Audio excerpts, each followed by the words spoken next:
love and care, a safe place. I think that's what they crave most, love and care. And you tell, just the bigger ones, hardly you lift them up because they're big and they're running around. But once you lift them up, you can feel that's what they want. They just want to have a sense of belonging and feel loved. So apart from food and shelter, love is important.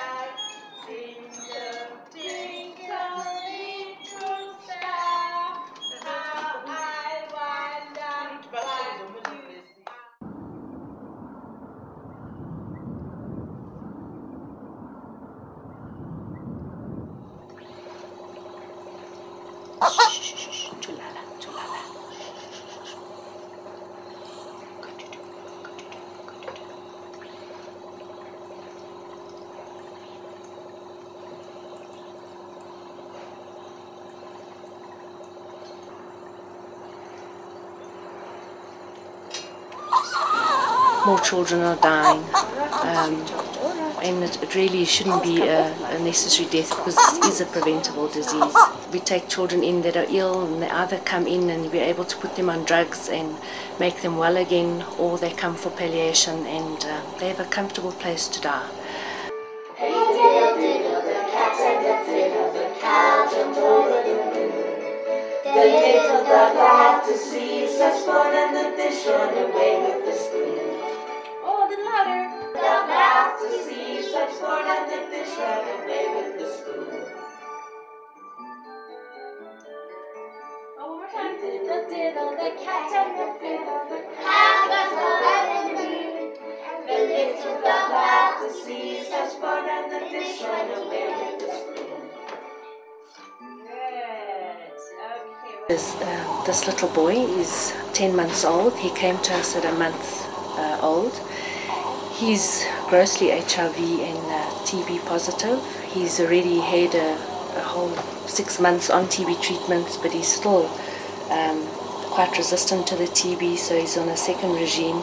He's been very ill. He's been in hospital for at least 7 weeks, and with the strike we've had to bring him home and nurse him at home. He's been on IV drugs for at least 9 weeks by now.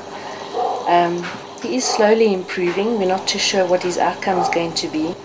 This is just one of the little children that you know, is one of the examples of you have a child that comes in and he looked fairly well and then deteriorated, and hoping to get him on drugs and make him well again. Yeah. And you know, the other thing that strikes me is they're so resigned to the illness. You know, he's been through a really trying time and he's just quite happy with his 2 sets of oxygen, and when he had his drip, he just kind of knows that we're trying to help him, I think.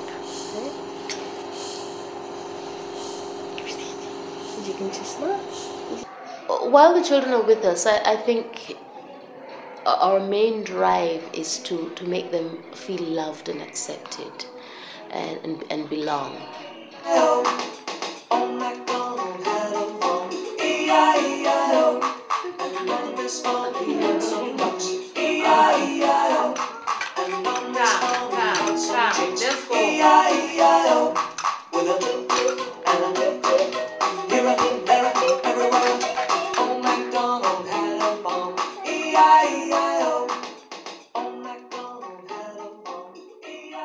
Most of them come with a name. It might be an assumed name.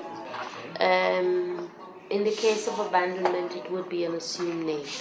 If it's abandoned in the hospital, then it will come with the correct surname based on the mother's name, and then the other name would be a given name.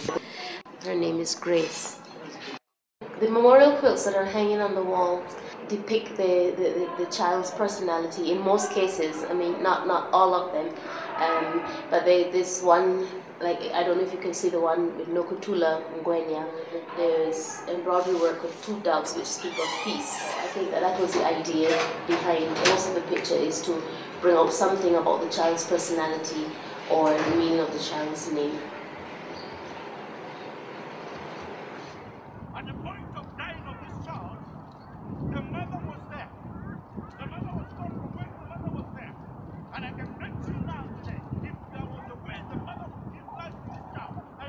what's behind me is purely burial ground for children, so it doesn't include adults where we are. What we noticed last year, I lost 4 children, and we buried the one, and within a month of coming to bury the other one, we noticed that there were at least 100 new graves in a month.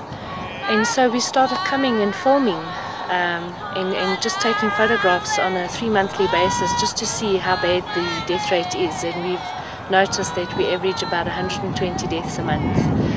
Irrespective of what the children die from, whether it's HIV, TB or any other child-related illness, I think you'll agree with me that 120 is just too many lives to be lost for children, and this is only one gravesite, so that for us was a very poignant and scary thought that so many babies are dying, possibly completely unnecessarily, especially if it is from HIV.